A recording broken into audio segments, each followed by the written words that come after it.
This free step-by-step video comes to you directly from Haynes, creators of the world's best repair manuals. Fix your car or truck the right way with our accurate and reliable information at your side.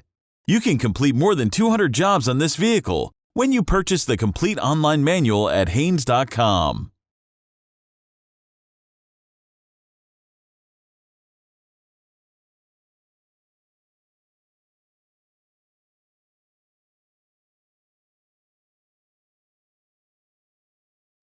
Make sure that the headlight switch and the ignition switch are both turned off.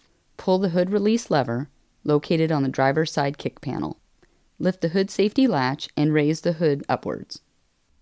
Remove the headlight housing mounting bolts, then pull the housing away from the body and rotate it to access the bulb. Turn the plastic sleeve counterclockwise to remove it from the bulb socket. Unplug the connector from the rear of the bulb holder. Carefully remove the bulb from the headlamp housing by pulling it straight out.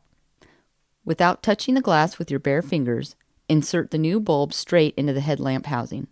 Install the plastic sleeve and rotate it clockwise until it is secure. Connect the electrical connector to the bulb. Install the headlight housing and mounting bolts, then tighten the mounting bolts securely.